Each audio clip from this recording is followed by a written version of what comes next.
Om Shanti and good evening. Welcome to all. आज के इस online seminar lock into look into experience spiritual quarantine के तीसरे दिन में आप सबका फिर से हार्दिक स्वागत है. आई ऑल्सो वेलकम गिरीश भाई, द रिसोर्स पर्सन. और खास 2 दिन से गिरीश भाई जी आप हमें एक अंतर जगत की यात्रा पर लेकर जा रहे हैं, जिसमें आपने हमें बहुत सुंदर जीवन की सत्यता को समझाते हुए जीवन की परिभाषा समझाई कि वास्तव में व्हाट इज लाइफ, और डिफरेंस भी बताया what is survival and what is life. Survival है शरीर के लिए, लेकिन उसके लिए तो रोटी कपड़ा और मकान, यही 3 चीज़ों की ज़रूरत है. लेकिन व्हाट इज़ लाइफ, ये बहुत सुंदर आपने डेफिनेशन भी बताया कि life is an experience of goodness, love, joy, health, courage, power. Life is not a problem to be solved but reality to be experienced. And our quality of life is determined by what is happening within me. अर्थात इस समय, this moment, what I experience, मैं क्या feel करता हूँ, चाहे बाहर क्या भी चल रहा हो, will determine my quality of life. उसके लिए आपने हमें बहुत सुंदर एग्जाम्पल्स देते हुए अपने आप से परिचित कराया कि हु एम आई, वास्तव में मैं कौन हूँ. और आई एम अ सोल और एनर्जी और पावर कहो, स्पिरिट कहो, which is basically very loveful, peaceful, blissful. और आज उसका आप शायद और ज़्यादा स्पष्टीकरण भी करेंगे. और यही मैं एनर्जी जो हम बात कर रहे थे 2 दिन से कि बाहर की चीज़ों को हम कुछ चेंज नहीं कर सकते हैं, कुछ चेंज करना है तो अपने अंदर, अपने थॉट्स को, अपने एटीट्यूड्स को चेंज करना है. तो वो कैसे चेंज करें, आपने बहुत सुंदर विधि बताई कि चेंज करने वाली कोई और नहीं, वही मैं एनर्जी कहो या सोल कहो, स्पिरिट कहो. और इसी श्रृंखला को आगे बढ़ाते हुए अब हम सुनेंगे. आज का टॉपिक है how to remain calm in challenging times from Girish bhai. इससे पहले आज हमारे बीच एक विशेष आत्मा है, अर्थात एक स्पेशल पर्सन है जो कि इंडस्ट्री फील्ड से जुड़े हुए हैं, बिजनेसमैन है और इंडस्ट्रियलिस्ट भी हैं. और हम उनसे सुनेंगे, वो अपना अनुभव सुनाएंगे कि कैसे स्पिरिचुअलिटी और वेलबीइंग को उन्होंने कैसे अपने पर्सनल लाइफ और वर्क प्लेस में अप्लाई करके जीवन में सफलता का अनुभव किया. और वो लास्ट में हमारे साथ रहेंगे, उनका अनुभव सुनेंगे और आपके क्वेश्चंस का भी आंसर्स जो हैं पार्टिसिपेंट्स का, वो भी जवाब देंगे गिरीश भाई जी के साथ. तो अब हम आगे बढ़ेंगे. आई हैंड ओवर टू गिरीश भाई. Om Shanti and welcome again. Om Shanti to all the participants who have joined for the 3rd day of this series of program. Looking within during lock-in period that we are getting. I hope I am audible enough. We will just rewind as to what we did, although Madhavi about it. We can change our subconscious programming of whatever has been fed into me through conscious effort. And that's where, we have an ability to... Hello? Is it fine? Hello? Yes, Girish भाई सुनाई दे रहा है आपका आवाज. Oh, okay. So as I was mentioning, we need not change anything, to be very honest. What I need to do is to just,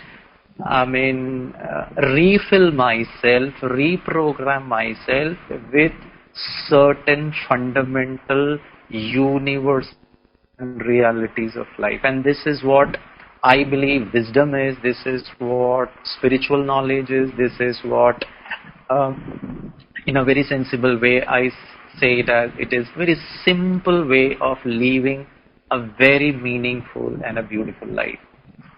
So I need not do anything great. It's very simple aspects of life. Now, as far as today's topic is concerned, when the environment is very unpredictable, it is very challenging, it is very volatile, how do I, maintain and establish calmness or peace of mind or serenity is very important, and how to do it, we will try to little dwell upon with certain basic fundamental truth and what the subconscious programming says. So if I need to say uncertainties, primarily life is uncertain. I mean, even when during the period of non-coronavirus, I mean, you had no tool to predict what's going to happen the next moment. Yes, we always live in the hope that tomorrow is going to be a great day. Tomorrow, I hope that I will survive, I will live, I will, do all the good things. But yes, that was a hope. But when it comes down to actually predicting, it was with surety and with guarantee. I mean, sorry, we don't have any tool. And that's how life is. That's the reality of life. So when I speak about uncertainties or about life or about the reality of life, I cannot predict everything. There are a lot of things we can predict, we can plan according to certain situations. Say, for example, I am planning to go out of the town. I can plan what I need to take as far as the 15 kg, permission is allowed when I fly. So I will plan. What is very essential, only I keep within 15 kgs of limit is concerned. If it is a seasonal change, if it's a rainy season, I presume that it will rain heavily. I can look at a weather forecast and accordingly I can plan and I can do something to save myself as far as rain is concerned. Raincoat, umbrella, and so on and so forth. But when it comes down to something which is unpredictable, even though I have prepared myself, I have planned myself, the outcome of the possibilities may not be as per my terms. It can go absolutely haywire. Things could happen the way I have planned, and possibility things cannot happen the way I want. Now, in this scenario, when I don't know, I have planned for it, but still the result or the outcome may not be the way I want it to happen. This understanding that things may turn not my way, without getting irritated, without getting disturbed, without getting frustrated, without getting fear, at the thought level, at the energy level, at the emotional level. Because if you remember, I told you on the first day, one fundamental reality, I can only control three things. These are the only things I can be in control of. That is my thoughts, the images that these thoughts create, that's the attitude or the emotions that I create, and the actions that is derived out of it. So if this is the only thing I can be in control of, even when situations are not conducive for me to lead a very peaceful life, which looks at the external, but if I remain here, calm, cool, relaxed, easy, now this is called as spiritual understanding. This is, embracing truth. Suppose I'll give you an example. I was, talking to Times Internet. I don't know whether I've shared it with you or not. So somebody asked me a question. I am actually going to a place wherein there are COVID patients. And how do I protect myself? How do I remain calm, knowing the fact that I'm actually going into a place wherein I can get infected by that particular virus? So if I think that I'm going to get sick, if I think probably this disease or that disease, or I may be in quarantine, I'll be away from the family, and with this fear, I start preparing myself to protect myself from getting infected. Now this is not spiritual understanding. Why? Because I am preparing myself at the physical level. Maybe I'll wear the PPE dress, the hand gloves, the mask. But what's happening here? There are two different things. One is survival, the other is life. So if I am preparing myself for an unprecedented activity, wherein my job forces me, or it's my primary responsibility to go out and fetch information which can be shared to the whole world, but there is fear here. Now this is not spiritual wisdom, this is not knowledge. You know, spiritual knowledge is what, or wisdom is what? When I know things can go wrong with all the preparation at the physical level. And there is nothing wrong about it, that things can go wrong, not my way, not the way I have planned for it. Just because I have prepared everything doesn't mean the outcome could be as per my wish.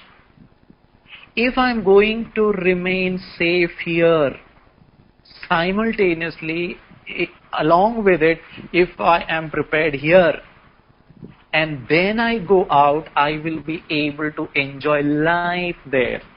Even if I get infected with all the precautions, but I am calm, I am cool, I am relaxed here. Now I am not worried what will happen to my family in my absence, because I am already prepared here.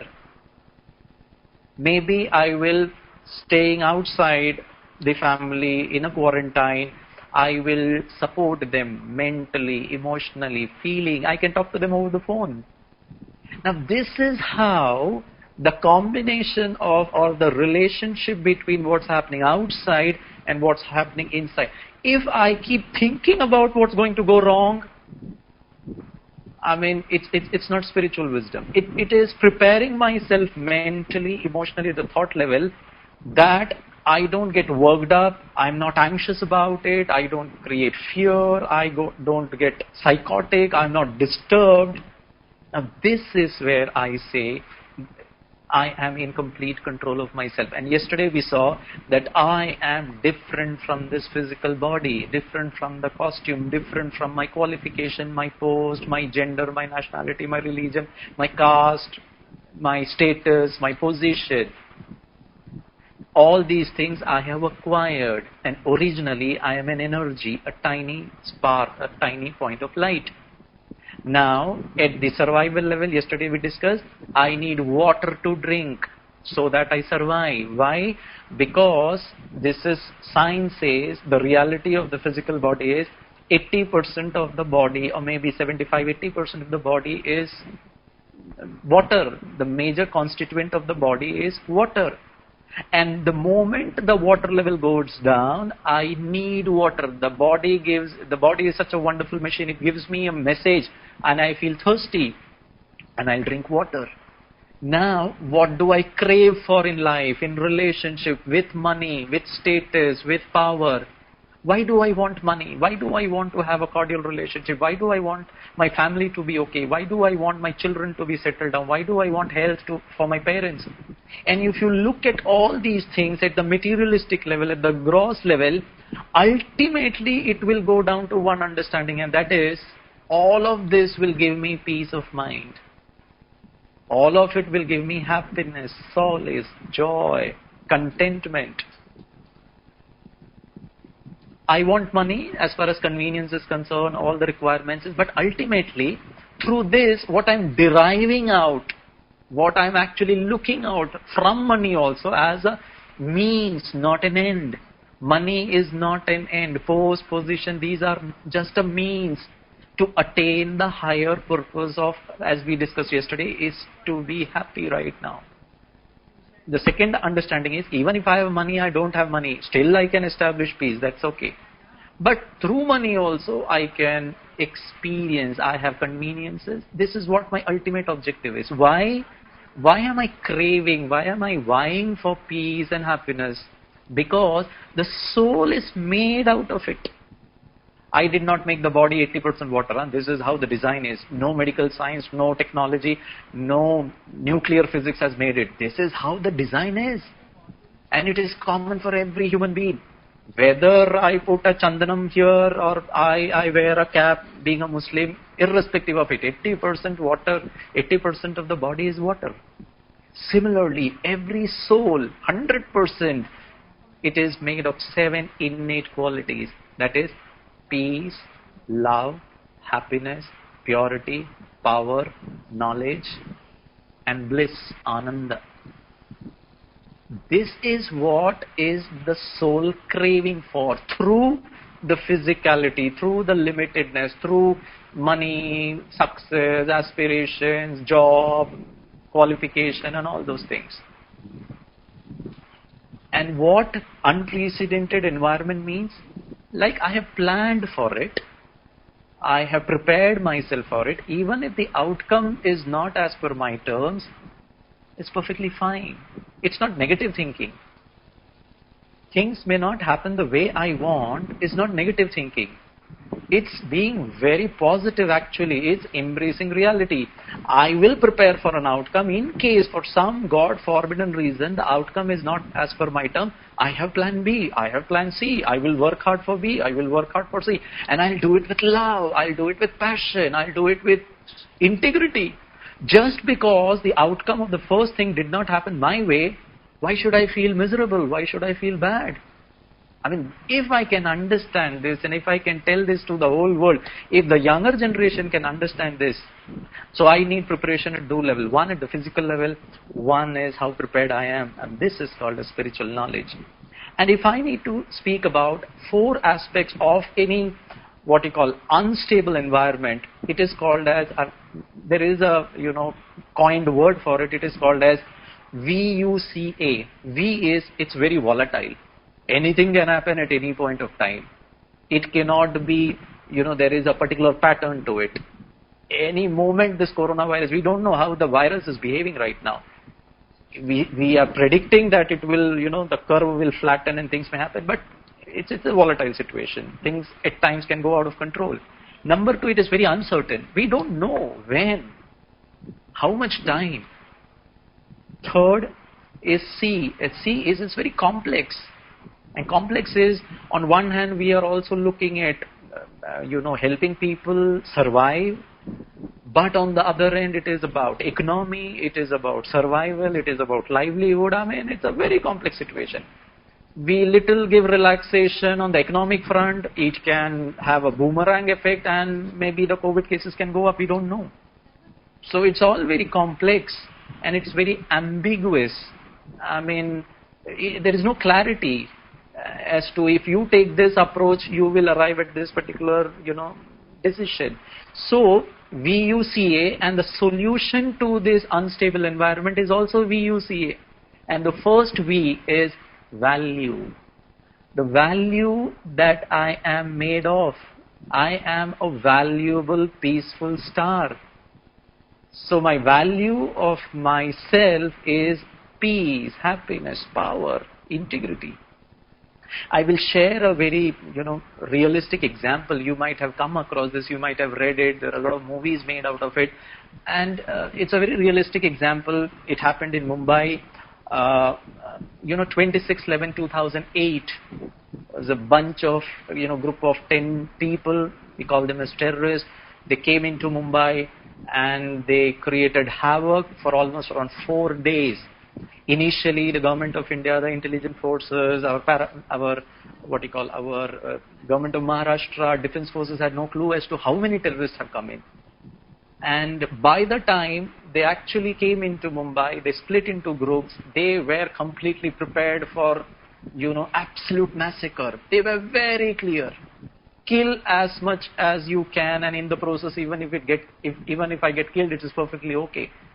They were very clear. Were very focused. They had no iota of fear of dying also. And they split themselves into group, and the epitome of that 26 November 2008, the Taj Mahal attack. Now the Taj Mahal hotel happens to be one of the iconic, hotels. It is considered to be one of the best hotels in the whole of the world. And on that fateful night, when these terrorists who were completely equipped, they had machine guns, they had explosives, they had hand grenades, they had automatic weapons, they had everything with them. And their only objective was to inflict maximum damage on humanity, kill as many people as possible. And when they entered into the Taj Mahal hotel somewhere around 9 o'clock, 9:30, in that hotel on that fateful night, there were roughly around 1,700 people. They were registered guests, almost around 600 registered guests who had booked hotel rooms. There were 500 guests who were, occupying, various banquets, function halls, marriage, meetings, restaurants, party.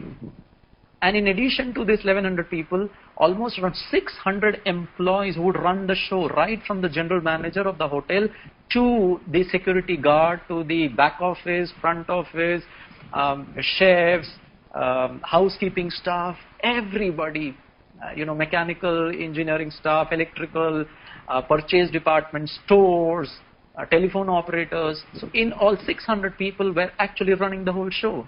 So when these terrorists barged into the Taj Mahal hotel, which was the epitome of that attack for almost around 3 days, 1,700 people and these terrorists went in.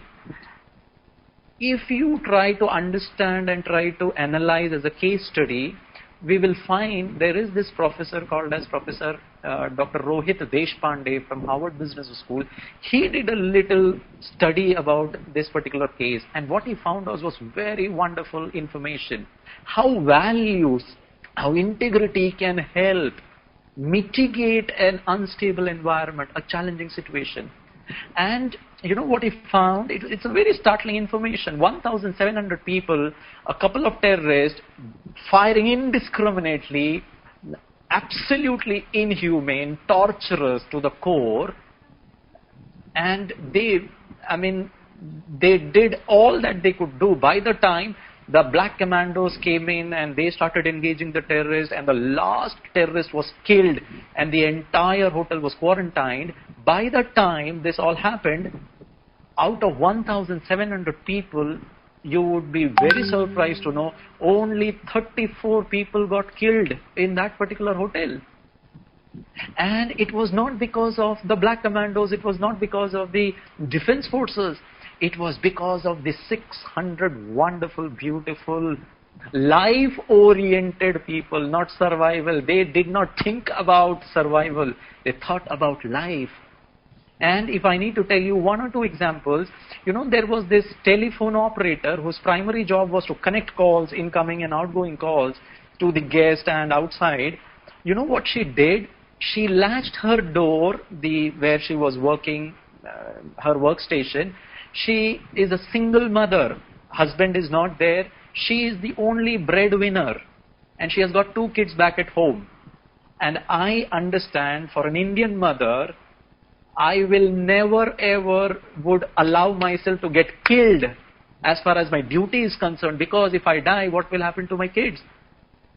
Rather, she would kill a few people so that she can reach safely to the children. Now, this is what this lady did. She latched her door and she kept calling it from around 9:30, 10 o'clock till next morning 5 o'clock. She called every guest.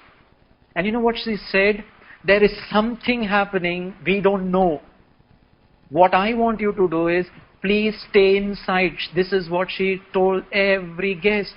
Latch your door. Whatever safety locks or whatever you have, please close it.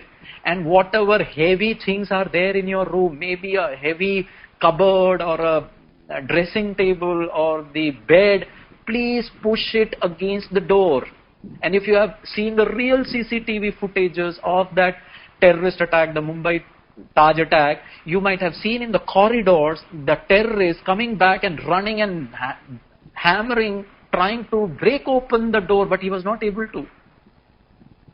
And Rohit Deshpande goes across to Ratan Tata, and the beauty is the 600 employees, not one single person fled that hotel. Hello, they are from the hospitality industry. They are not from the Indian army. That in the line of duty, even if I get killed, it will be called a sacrifice. I am a person who is working in the hospitality industry. Why should I keep my life at stake? Ratan Tata was asked this question: why your employees did not leave? Ratan Tata raised his hand and said, I don't know. I have not trained them. Never ever in the history of a training, we might have trained our employees about fire safety, this safety, that safety, mock drills. But for a terrorist attack, hello, we never trained them. There was this 24-year-old girl.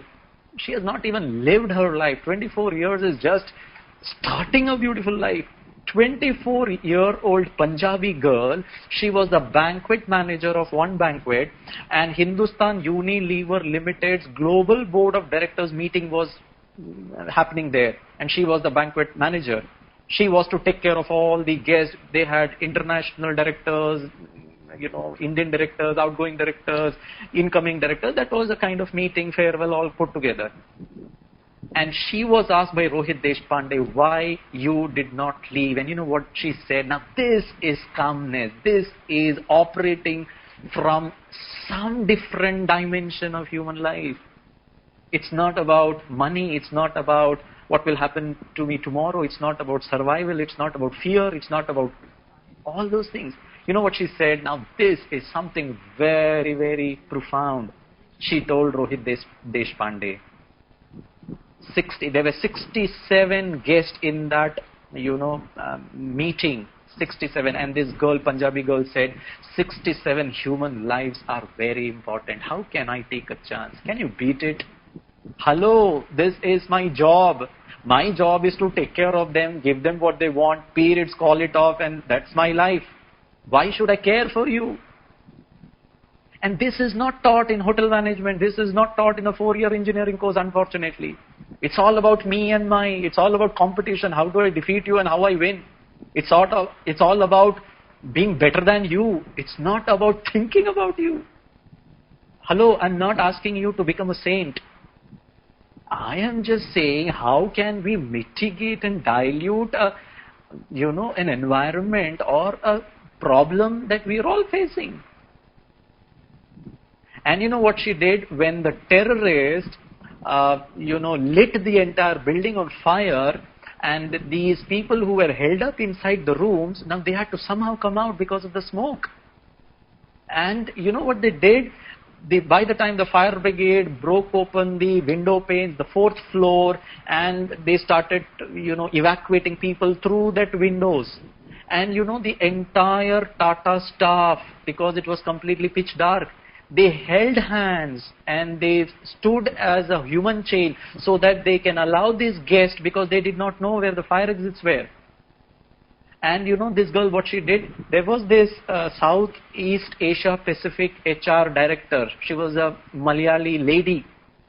And she said, this 24-year-old girl held my hand, brought me to that window, side, and told me, madam, please go.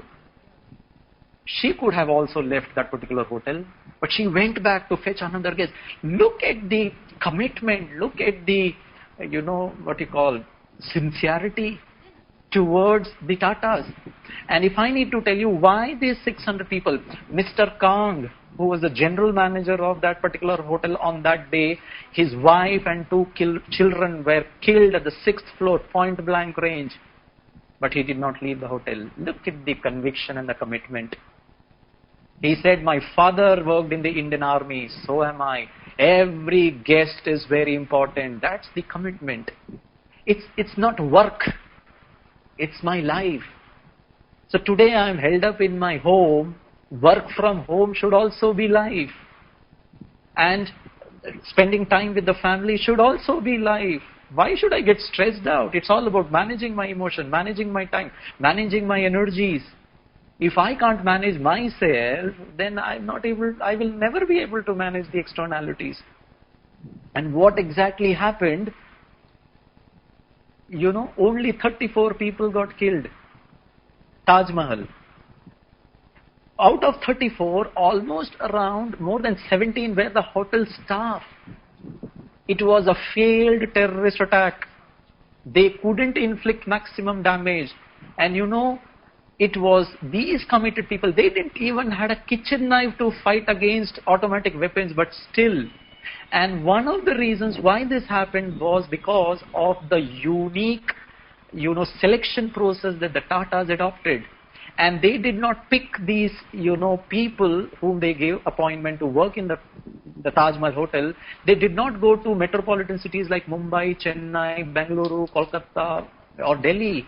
They went to tier C cities like Haldia in West Bengal, like Tiruchirappalli in Tamil Nadu, like Nasik in Maharashtra. And they went to very simple colleges.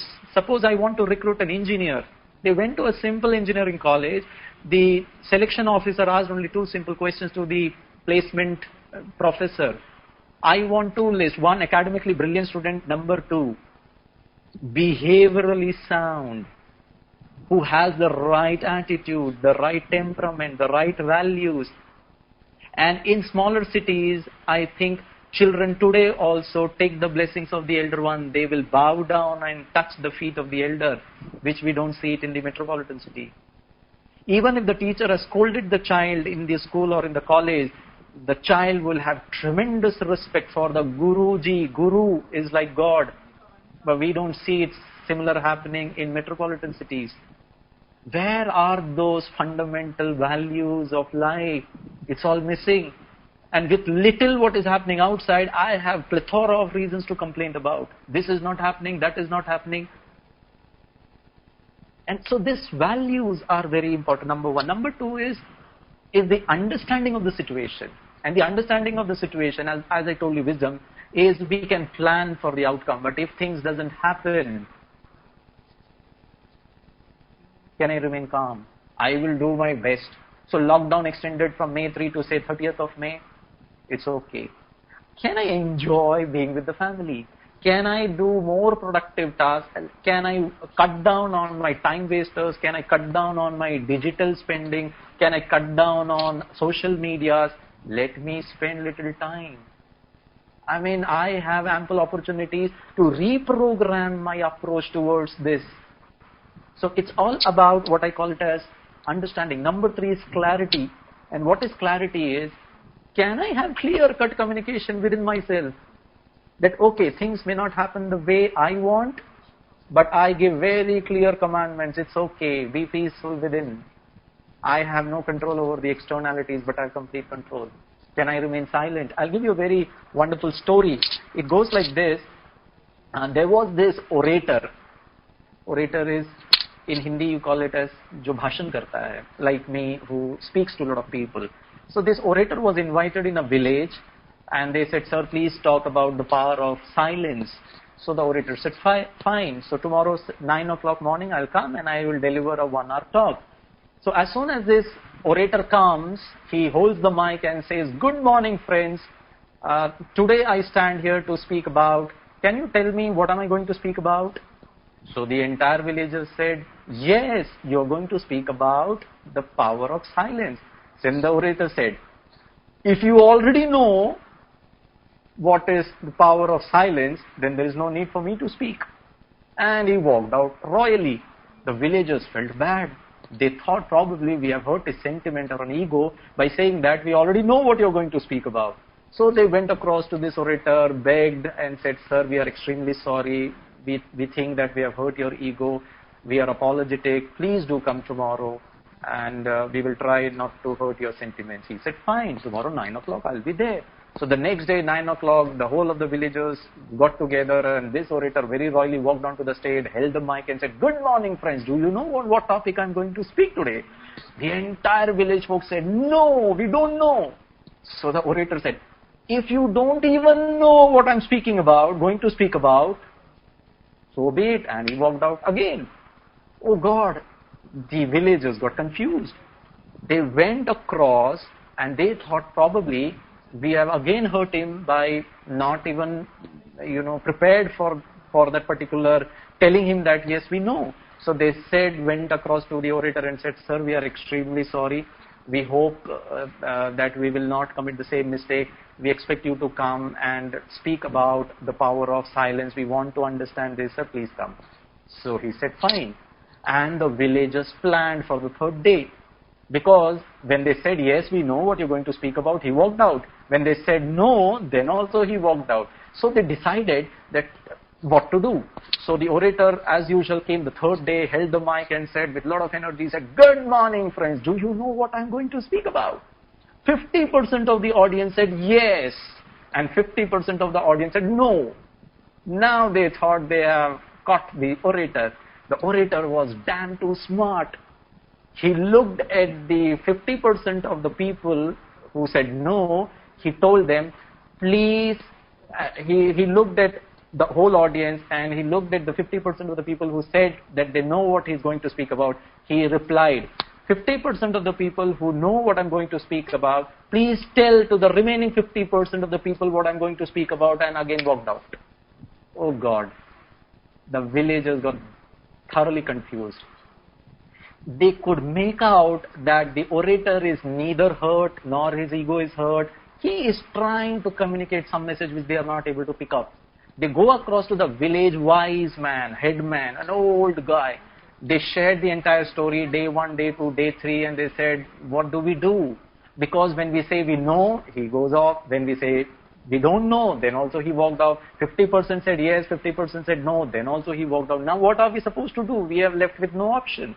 So the village wise men said, do this. So the villagers go across to the orator and said, sir, please, will you come the next day? He said, fine, perfectly, I'll come. So the 4th day, the orator held the mic with the same amount of energy and enthusiasm. He said, good morning, friends. Do you know what I'm going to speak about? And there was pin drop silence. And then he started.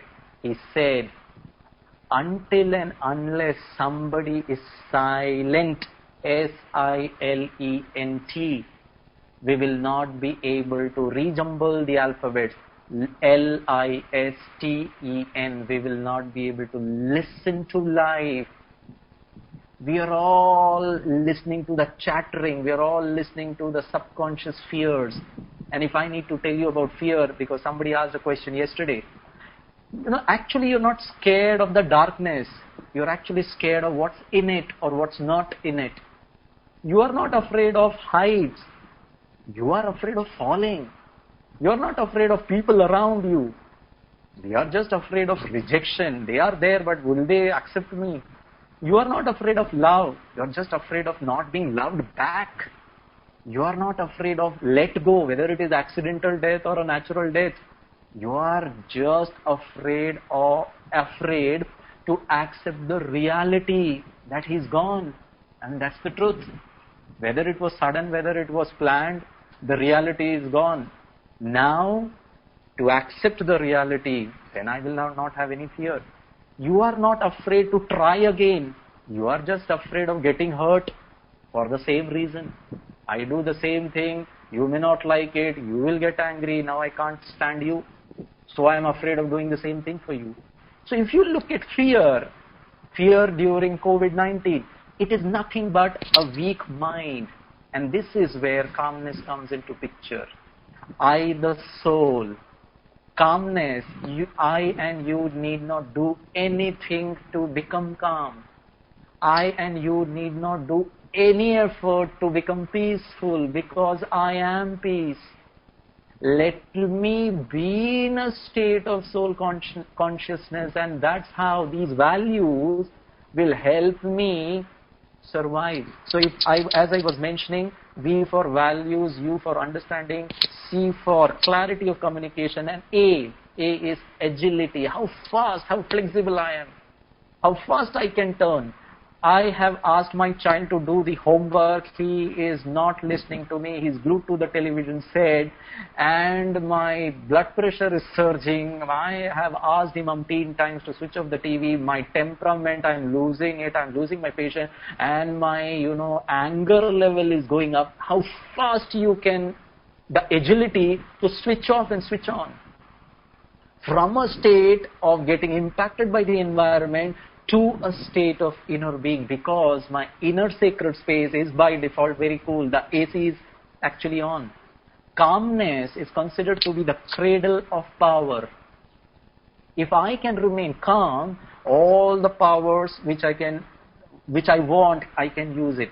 It is very correctly said, the body benefits from movement. Yoga, our Honorable Prime Minister made yoga international, the International Yoga Day, June 21st. And we should all be proud of it. And it's our, what you call, science, India's rich culture. So the body benefits from movements, and the mind benefits from stillness. Yoga with respect to asanas is for the body, for the benefit of the body. But for the mind, if I need to benefit my mind, I need to practice Raj Yoga meditation. Raj means I am the king of my senses. I am the king of the body. I am the king of my subtle organs of my mind, my images and the actions that is derived out of it. So the body benefits from movement and the mind benefits from stillness. And if you look at all the problem, all the goodness, it's all here. Anger, is not the outcome of your kidneys. Fear is not in your bones. Everything is in your mind. It's a software. Love, it doesn't happen in your stomach. It's an emotion. And I am love. I am peace. Your calm mind is the ultimate weapon against all your challenges. So relax. Now meditation or relaxation doesn't mean that I sit idle at one place and don't do anything. That is not meditation. That is not the outcome of it. Meditation or silence is to become powerful. It is a very active, it's not a passive, activity. It's a very activity. I am dwelling within and I'm trying to bring that experience of this power. So the power of silence. And when I am not calm within, I am actually interfering in the process of what's happening around.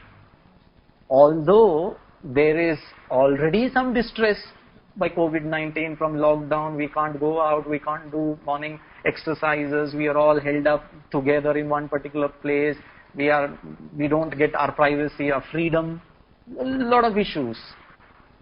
Now this is what is happening. Now my not being calm, if I am an agitated mind, I'm still adding to what's the whole problem. I am interfering in the whole process. So when you are calm, you're not interfering. And when there is clarity, no interference, we are not disturbing the reality, the truth.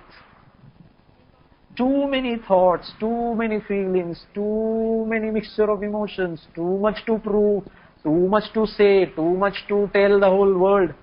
Then there is no calmness. I am trying to prove, I am trying to justify that you are wrong and I am right. Now this doesn't happen through calmness. Now I am reactive. I want you to understand me somehow that I was not wrong. What I did was for the best, with the best intention. But you are getting it wrong. Now this doesn't happen from calmness. I'm trying to prove. Because I don't want to fail. I don't want to lose. I don't want to cut short my, sorry state that my ego is coming into picture. And when there is so much of sound, there is so much of chattering, things doesn't happen. All great things, even in science, happen when in silence. All inventions, discoveries, you name it. When there was complete silence, scientists would work the entire night when there is complete silence. It's like going underground. Even healing for the body takes place when I'm in silence. Medical sciences. I had the privilege or my good fortune that one of my first job after completing my MBA program was to work in a hospital in Mumbai. I worked for almost 2 years, although I'm not a medical guy. ICU, ICCUs, operation theaters, recovery rooms. I have spent a lot of time there. And whenever in the ICU, people come visit their, people who have been admitted, we have a standard instruction. Shh, please don't talk. So it's not about you infecting diseases to the patient, it's about healing. Quiet and silence creates healing. When somebody is resting also, we say, shh, don't make sound. There is a lot of respect given when somebody is resting. Why? You are not interfering in the process of sleep. So we need to understand one thing. Our thoughts are constantly contributing to the environment. Positively, negatively, it's my prerogative, it's my choice. And when I'm calm, calmness, I will transcend calmness. I will transmit calmness. That's the power. I will, the fragrance of calmness and peace and tranquility will spread. And it will make the surrounding, the other person who are agitated also calm, quiet, relaxed, easy. Calmness cannot be created by irritating others.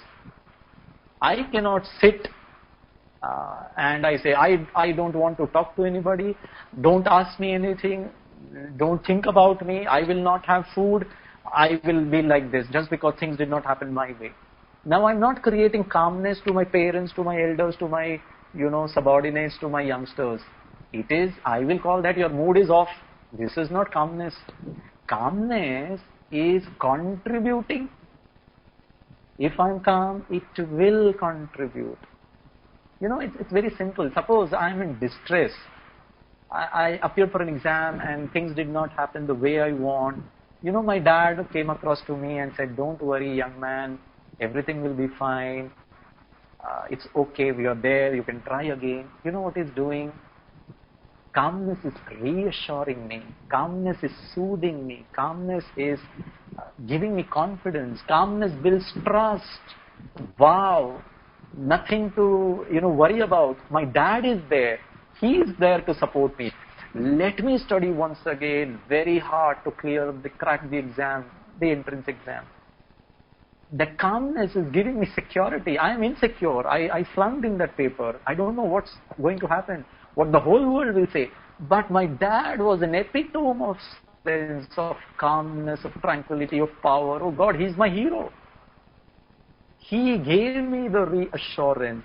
And this is what calmness is all about. So can I, any quality, any value, any virtue, it is worth it if I can share it. If I'm calm but I'm not transcending calmness to others, then there is no meaning to it. So what we need to understand, that even if things at the outside are not okay, I can be calm. Because when you are calm, then you are experiencing calmness. And if you can transcend it, others can also little experience. Calmness is making everything around me effortless. With less of effort, with less of the hard work, with less of resources, with less of time, with less spending energy, I can achieve more. You know why? Because there are two types of effort that we make. One, the effort at the physical level, and more important than this is when I am getting tired here. When I'm calm and I'm not getting tired at the mental level, at the energy level, with less effort I can achieve more.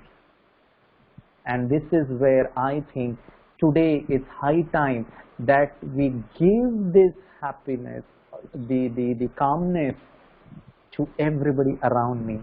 And if I'm not able to do much as far as much to the environment, it means I'm not able to contribute. I contribute through my money, I contribute through my presence, I contribute through, providing all basic amenities to my family. But can I contribute this way also? Can I contribute through calmness? Can I contribute through assurance? Can I contribute through love? And unfortunately, most of the time, we will discuss it tomorrow, I am waiting for somebody else to make me calm. I have had a terrible day in office. I came home, there was too much of traffic jam. I came home and I see the house not in order, food not prepared, children not come, they are not doing the homework, and I make a simple statement. You cannot give me 2 minutes of silence, 2 minutes of calmness. It's actually begging. Can I contribute? But I am waiting for somebody else to contribute, and that's not going to happen. I have to do it because I have got the power. I am endowed with that energy. So calmness is me. I am by default. This is my true, innate, absolute, intrinsic core self. The acquired self of the subconscious programming, fear, insecurity, doubt, that could be all be the acquired self. The moment I shift my consciousness from the acquired self, from not the reality to my reality, you will experience calmness. I mean, it's very simple. So friends, let's do a 2-minute meditation because it's almost around 7:50, and we will do a 2 minutes meditation, and then we will have a very wonderful experience sharing by Harish Bhai. Oh, I have a lot of admiration for Harish Bhai, the gem of a person. The moment you listen to his practical experience, believe me, the use of spirituality, the use of these powers in business, in handling his employee, in handling his turnover, believe me, you should listen to it. So let's sit for meditation for 2 minutes.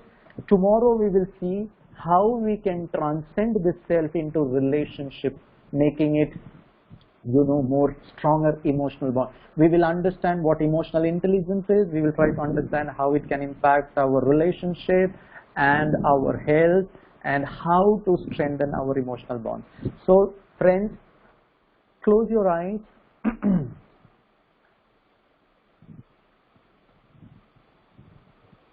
Let your mind go with the thoughts I give you. You spend these moments trying to figure out who you are originally. And when you listen to that inner voice, experience that I am a tiny point of light, the peaceful, loving being that I am, the being who wants to contribute, who wants to give, who wants to make people happy. I am the one who finds meaning in making others happy, the environment better.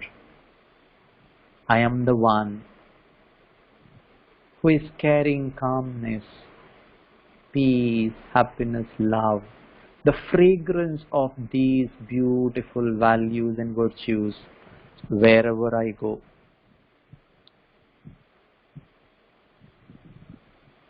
I experience the vibrations of peace, power and happiness. And I have a deep faith that God above me is filling me, is energizing me, is enabling everything impossible around to a very beautiful possibility. God is healing you and using you to reach out to others. And I have such deep conviction that everything in the future is going to be easy and effortless. Things may not look, but I will make it easy and effortless because I'm not getting tired within. I wish goodness for everybody. I wish each member of my family, friends, colleagues, each and every soul on planet Earth the best of the time ahead.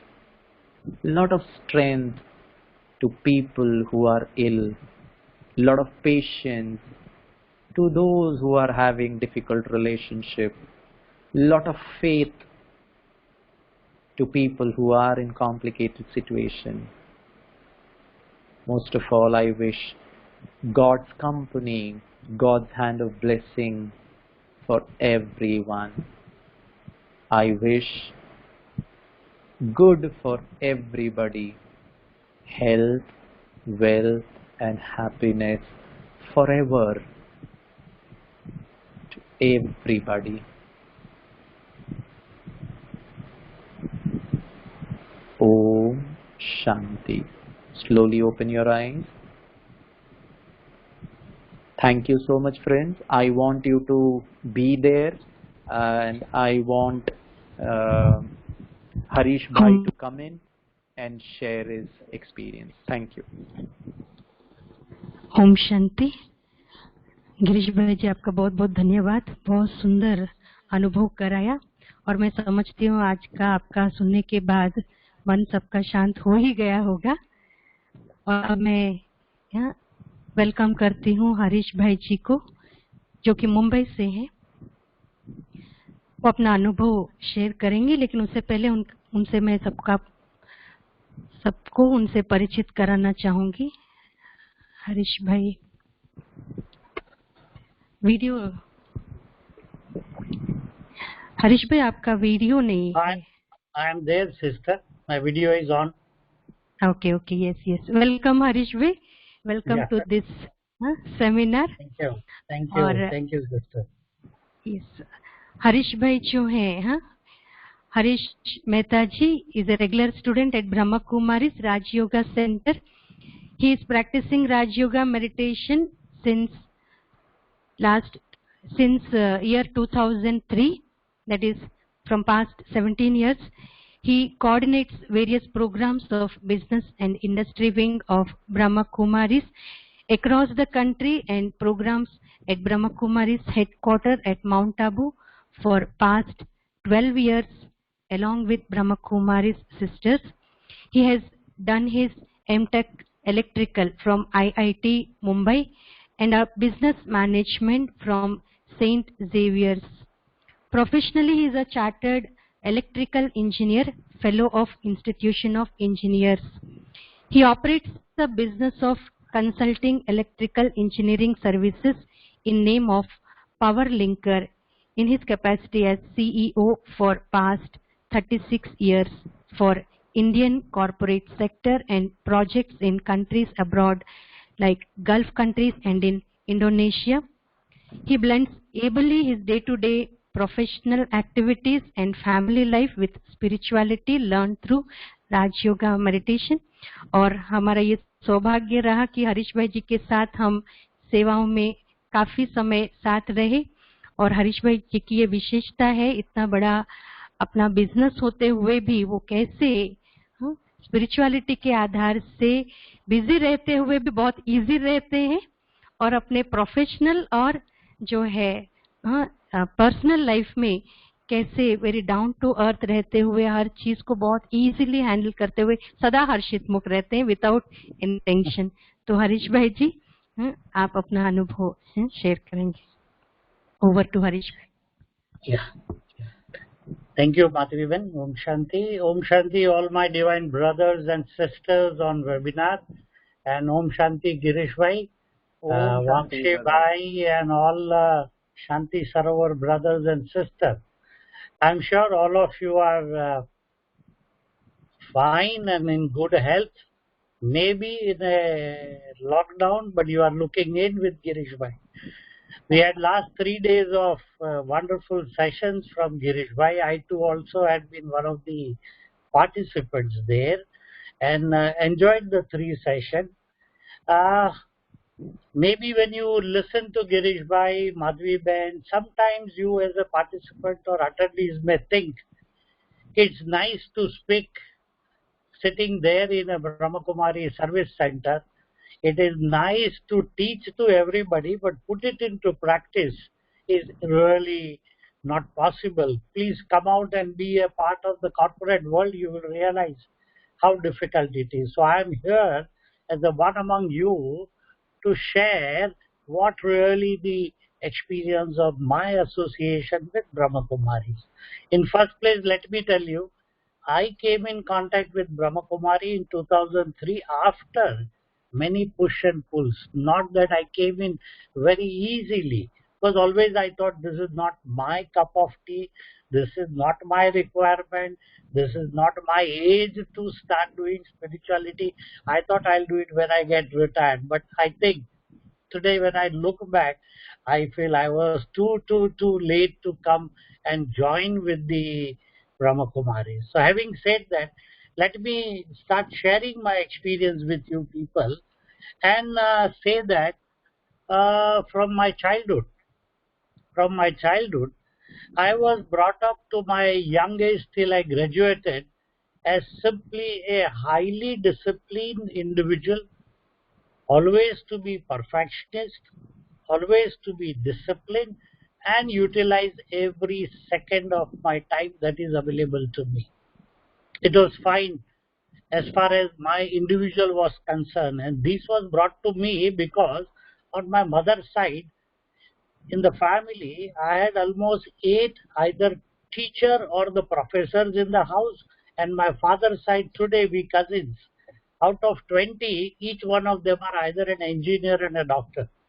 So you can fathom it that what would have been a pressure on me to be disciplined, be time conscious, be perfectionist, and also an achiever.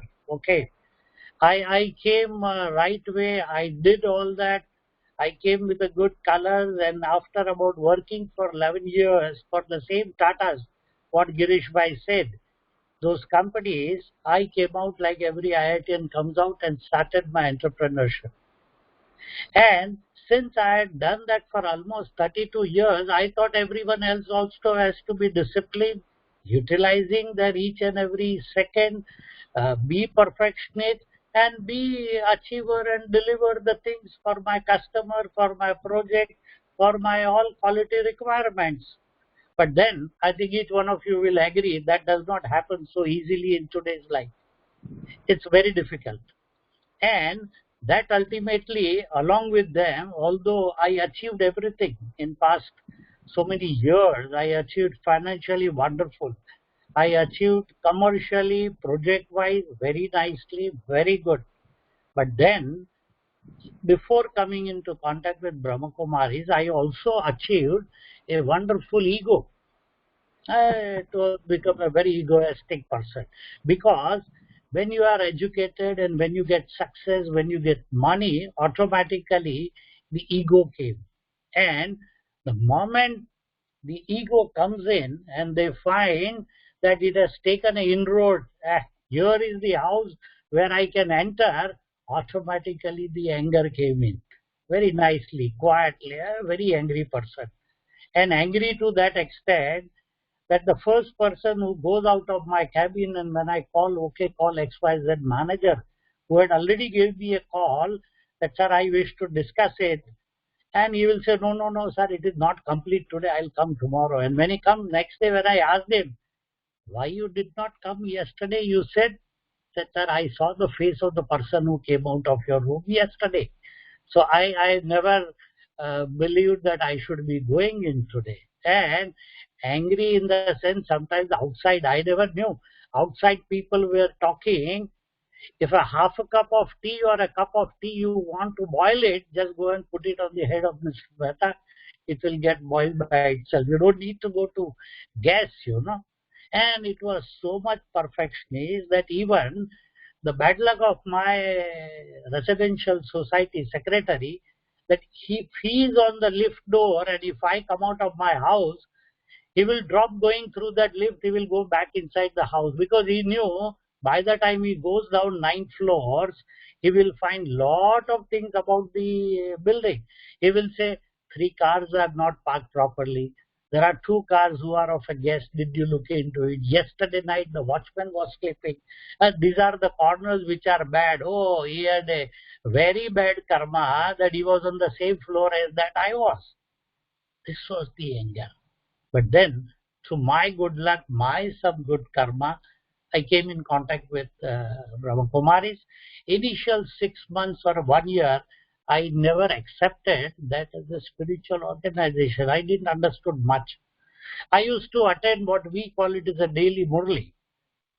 It is a daily lesson And I treated the daily Murli as this is some great management guru is trying to teach something, and I used to pick up very finer points and try to look at it. Oh, this is a great application in my business. This is a great application in life. This is a great application in my day-to-day working, and I started doing that. And that's where I found, oh, here is something that I have to do it. Now, what did I do? It was very difficult to work with the people who were non-achiever, non-disciplined, non-time. But then from Brahma Kumaris or the Shivpita Paramatma, I learned the lesson that this world is a drama. In every drama, not everybody is a hero or heroine. There are hero, heroines, villains, side artists, everybody. Each one has a short role or a big role, and they do their role in their own way. You have to accept it. Otherwise, drama will not be called as a drama. It would be a monologue. You won't be able to enjoy it. So enjoy the drama. Accept the people as they are. Oh, wonderful. Later on, I came to know why your colleagues are here with you, why your resident neighbors are with you, because it's your karma. It's your karma. You need to settle with them. He needs or she needs to settle with you. And that is why they have come to be with you. They have come in your life. And that is why they are here. So I said, wonderful, very nice. So until I have my karma to settle with them, let me enjoy my period with them rather than trying to look at them what he is good for, what he is bad for. Because when I look at individual, yes, he has got a 99 inabilities, but he had one great ability. And what was that ability? He was the child of the same Almighty God who happened to be my father. I am also the child of same father. So what happened? He is my brother or a sister, and how can I throw my brother and sister?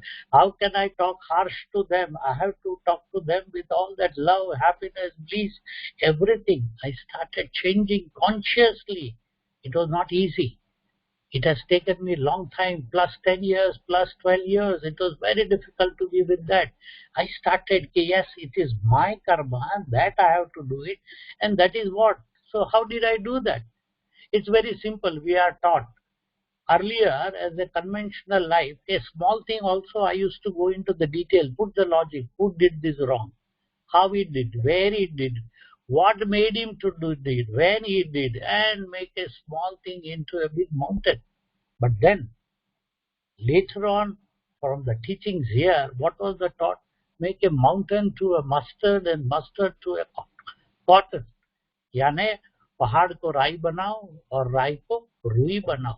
Big things, it has happened, put a full stop on it, put a zero on it and call it a day, because anything that has happened. Now you can't do anything, and what has happened for good. What's happening is for good, and what will happen is also for your good. So close that matter. Don't perceive it. Forgive the people. Forget the people. And that is where allow the people, whoever does the mistake, he knows that he has done the mistake, she has done the mistake, but if you expose, then it is still the bad. You are creating a bad feeling. So what I did, okay, gave him a chance to redo the mistake. And definitely, having known that they have done the mistake, they will not do it. Forgive them. So when they know that I have forgiven them, I have noticed, but I have not told them anything. They are very conscious, very good. Even today, when I say professionally, I have got a long 45 years of experience. What does it mean? I have got a larger basket, bigger basket of my mistakes, and that's my experience. The collection of a mistake is my experience, and this is where I manage with the people, because life is what? Managing the people. And that is what is the gains of Raj Yoga meditation. Gains of what we call it is a Sahaja Raj Yoga meditation is what? Acquire the 8 powers. You see the deities in Navaratris. They have 8 hands, but what are those 8 hands? Fundamentally, these are the 8 different powers. And as an entrepreneur, as a businessman, there are 4 powers which are very important. And those 4 powers are what? First is the patience, dhairyata. Second is remain flexible with people, with situation, with the circumstances. Third, discriminate what is right, what is wrong at the correct time and take your decision. Now, to start with, if you ask me patience, I had a minus 100%. Why should I wait? Why should I adjust? Not possible. I have achieved everything. I am boss. Why do I wait for him? Why is he delayed? Why he cannot do it? Why he is not finished? But that with Raj Yoga, having understood the individual, having understood my own, that I am a soul, other is also a soul, is not a body, what Girish Bhai explained to us, and having understood what has happened finally, that my minus 100% patient is today plus 100%. My flexibility, which was almost nil, it has become a wonderful 70 to 80%. And obviously, understanding the people has improved like great. I used to work 12 to 15 hours on my desk. Today, same 8 to 10 hours, but I am doing a very qualitative work and much faster, much earlier, much better. Having joined Brahma Kumaris, my business has not gone down. It has gone many folds in last 15 years, many folds. And personally, remain very happy. And talking about that angioplasty, my cardiologist is in pain. He is not able to find the right pulse nor the right pressure. He always finds 120, 80, 80. And he is worried. Harish, what have you done? I said, nothing. Come and join with me to Brahma Kumaris.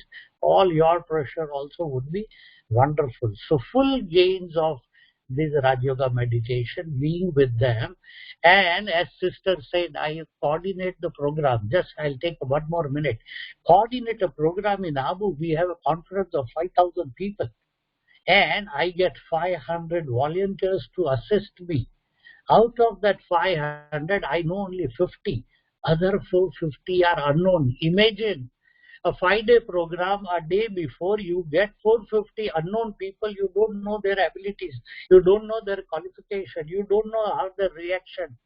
And handle the conference. Oh, wonderful. Only if you have patience, you have flexibility, you have a discrimination, decision, and the canopy of the Almighty God, you can do that. And that's what I will invite all of you to be with us.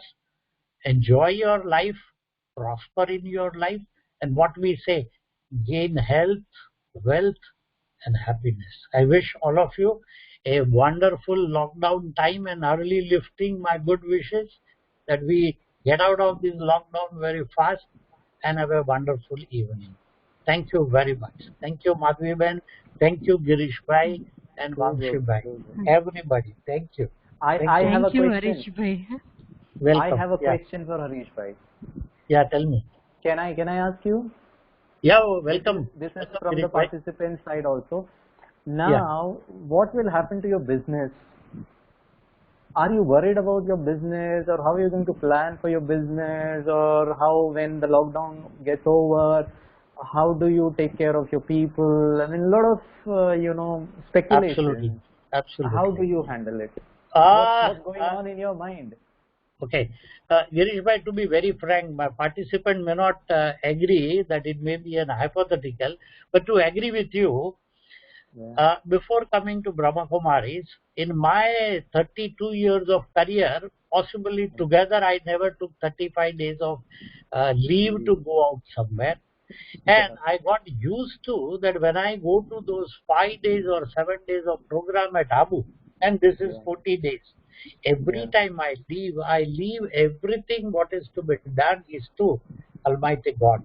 He is the best boss, best organizer, best director, producer to take care of it. What you say are those worries, but really don't take it on the upfront. What is to be done for those? Organize yourself. You need to organize cash flow. Yes. You need to talk to the people. I do that. You need to talk to your staff, colleagues. I do talk to them. Keep all of them cool and nice. What will happen? I think it would be good for each one of us. So leave it to him. I don't take it here. Aren't you worried that your profits will go down, your margins will go down because you have to pay your employees, there is no production taking place? you may owe it to others, and your cash reserves may go down. Whether you will be able to recover post lockdown as far as business will take place. I mean, how are you going to manage it? Everything will happen. Everything will happen, Girish. Cash flow is already going down. The customers are worried. The projects are delayed. 2 valuable months of these years have gone down. The moment we open, all taxes are to be paid. GSTs are ready to be paid. It's all up to 30th June. But everything will happen. Let it come sequentially. It is jotted down, noted down on a piece of paper, but not here. Not worried. All planning goes in, but not really take it on hand, because I think if we talk in our language, I carry the Almighty God with me all the time. He is with me and He is the best decision maker. Not a blind faith, but I have experience. He does it. I'll give you an example. Just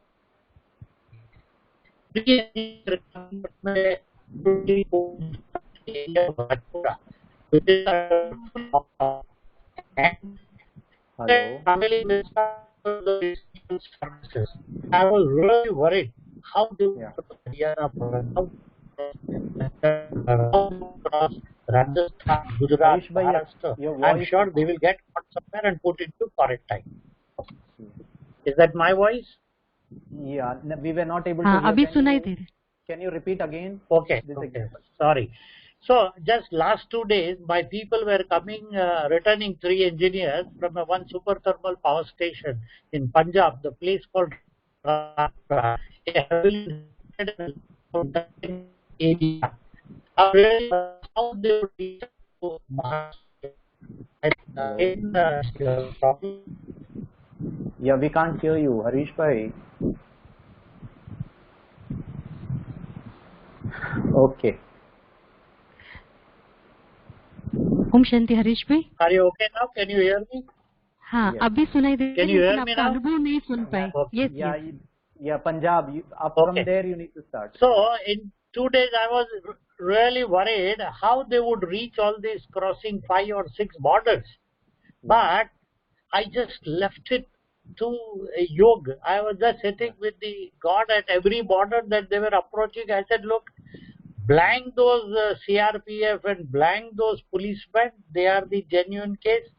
And you'll be really surprised. Hey, they came. I asked them no difficulty. We are here.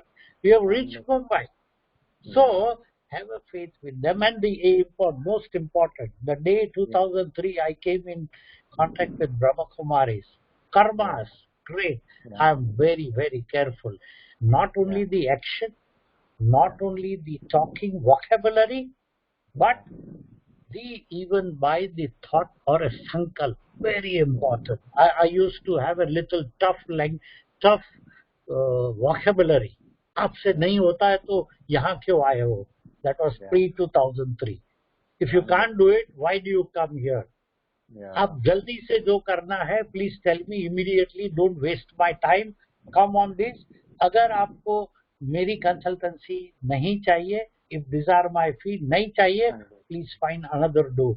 This were my vocabularies. Today, if you try it, maybe you can call me anonymous call. Sometimes you can try it out. It would be. And I am reminded of a beautiful statement. The things that I can manage, I try to handle it. Those things which are beyond my control, I leave it to the Almighty. You are absolutely right. You cannot do leave anything. It because we can't do that. He does it to his own child with a nishchay buddhi, with a thought process on him. He looks after them very well, very well. Yes. Madhavi Ben, any questions from the audience? दो question है गिरीश भाई.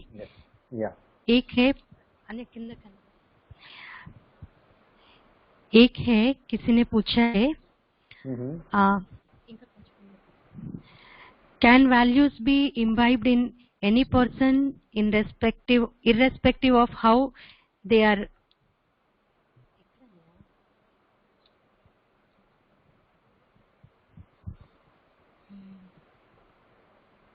Can values be imbibed in any person irrespective of how they are brought up, like they came from different background?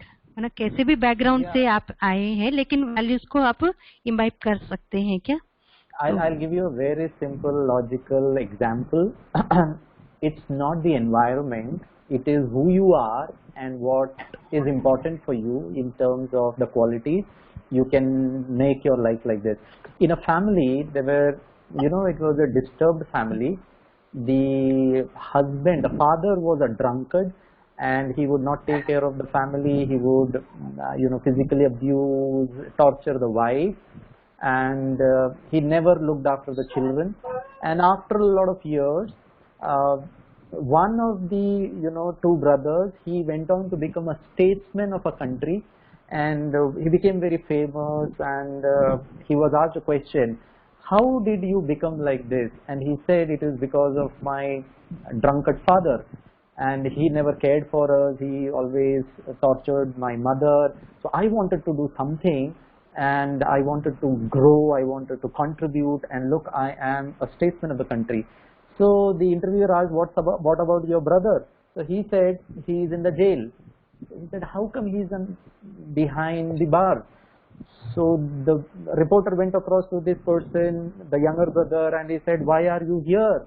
He said, because of my dad. He never took care of me. He never helped me. He never gave us the right education. He never took care.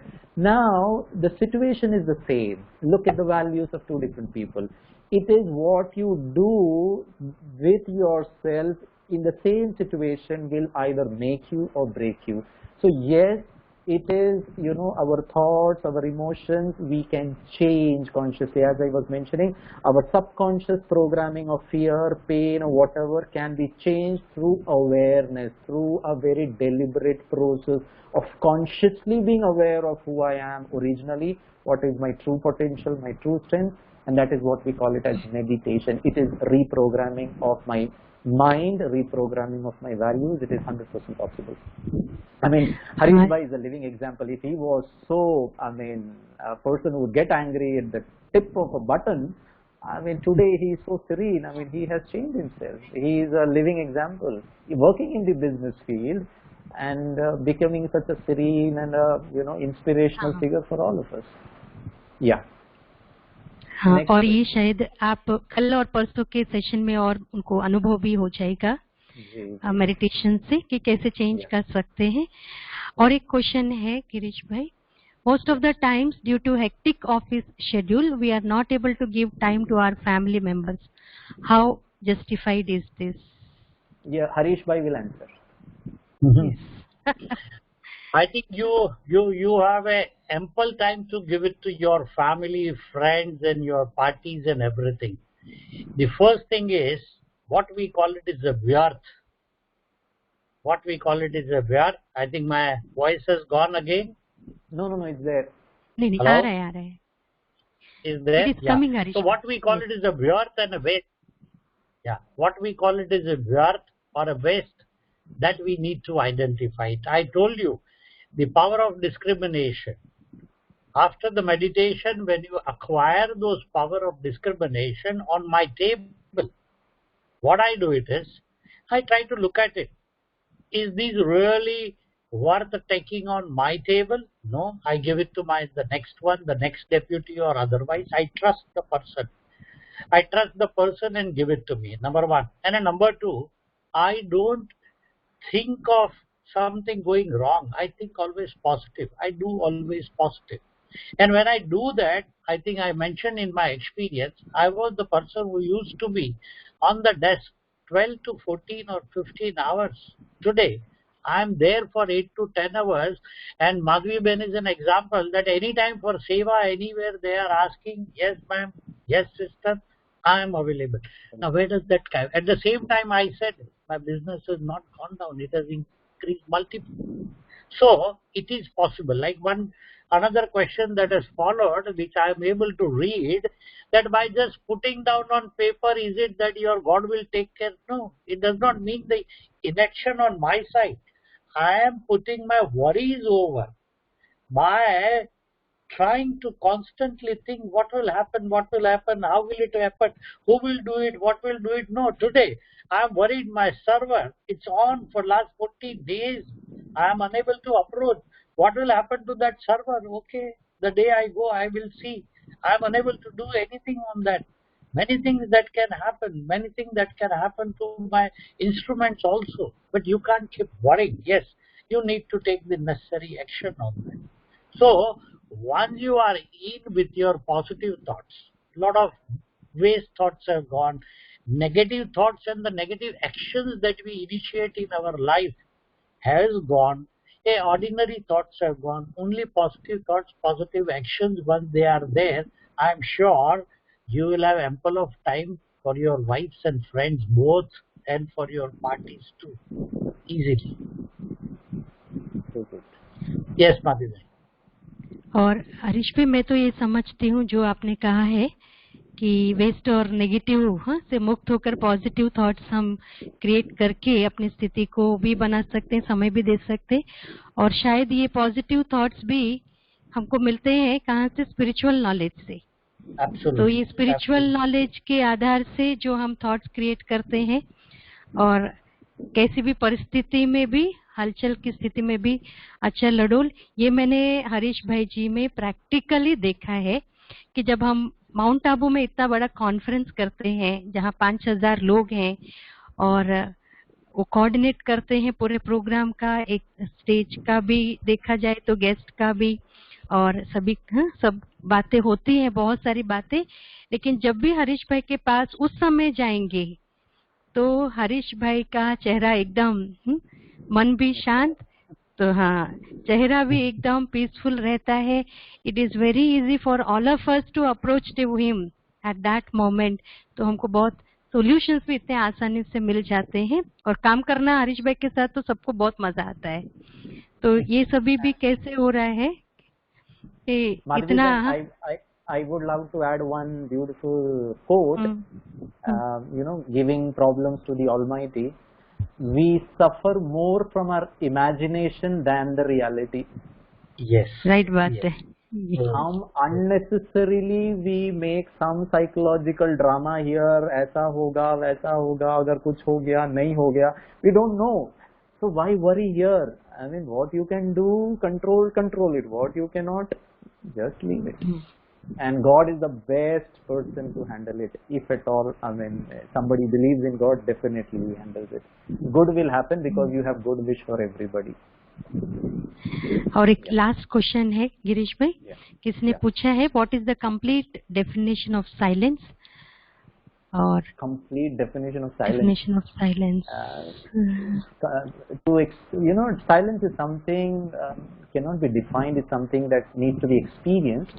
But if I have to put it in the limitation of black and white, that is words, I don't know whether it is appropriate. I believe a silent mind is an alert, is an awakened. It's not a closed mind. It's not a passive mind. It's not a dull mind. It's a very alert mind, an awakened mind, a mind which is seeking the nature of the truth or the reality and aspiring to be real. That means who I am, who the Almighty is, what's my purpose, how am I living, what's my true nature. And if my mind is constantly engaged in in the pursuit of all these things, I call myself as a silent mind. It can, there is no sound in the mind, there is no agitation. I accept things as they are. Nothing external can create ripples in my mind because I know the reality, I know the truth. I am alert, I am aware, I am silent, I am loving, I am peaceful. When my mind is in this state, I will call the mind as a silent mind. Nothing can provoke you. I invoke. Nothing can agitate you. I know where to get agitated and where not to get agitated.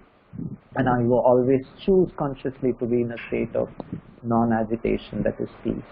I know my weaknesses very clearly. These, I can say it is the product of a silent mind.